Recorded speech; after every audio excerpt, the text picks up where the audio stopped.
315 голосів «за». Верховна Рада ухвалила президентський законопроект про Вищий антикорупційний суд.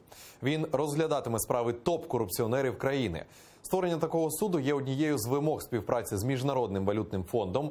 Гарячі дискусії щодо законопроекту тривали майже 2 тижні. Народні обранці подужали майже 2000 правок.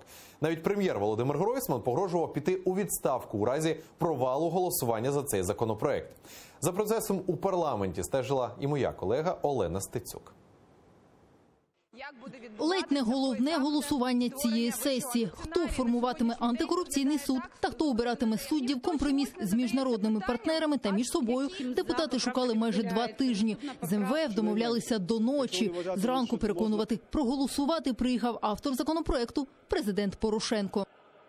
Я хочу наголосити, що той варіант, який запропонований комітетом, повністю відповідає рекомендаціям Венеціанської комісії і в той же час повністю відповідає Конституції і законам України. За законопроектом у доборі суддів антикорупціонерів братимуть участь міжнародні експерти, і саме їхня роль стала каменем спотикання. В МВФ, головного кредитора України, наголошували на провідній ролі міжнародників. У президентській фракції це називали втручанням у внутрішні справи. Компроміс, як визначатимуть доброчесність судді, озвучив голова профільного комітету. Робитимуть це на спільному засіданні комісії суддів та міжнародних експертів. Рішення щодо відповідності такого кандидата цим критеріям ухвалюється більшістю від спільного складу Вищої кваліфікаційної комісії суддів та членів Громадської ради міжнародних експертів за умови, що за нього проголосували не менше половини членів Громадської ради міжнародних експертів.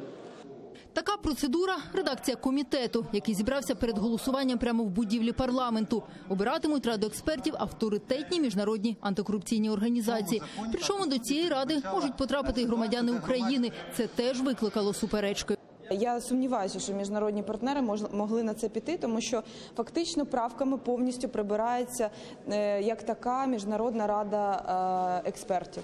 Тому що, по-перше, вони не зможуть приймати жодних рішень. Ця редакція, вона ще навіть гірша, ніж те, що пропонував президент у першому читанні. Ми, наоборот, подняли роль міжнародних експертів, понимаете? И 3 из них должны согласиться, чтобы кандидат продолжил участие. Это нигде, никогда никто не говорил. В том числе в законе, который был регистрирован в прошлом году в Верховной Раде, там был всего лишь 1 голос.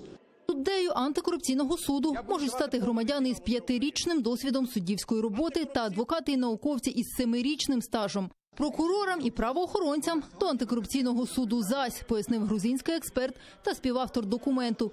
І ось кульмінація судного дня у залі – мобілізація.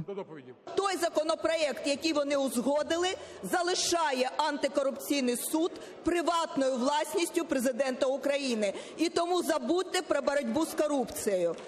Ми сьогодні приймаємо рішення, яке буде мати вирішальне значення для національної безпеки нашої держави. Ми показуємо нашим міжнародним партнерам, що ми готові боротися з корупцією.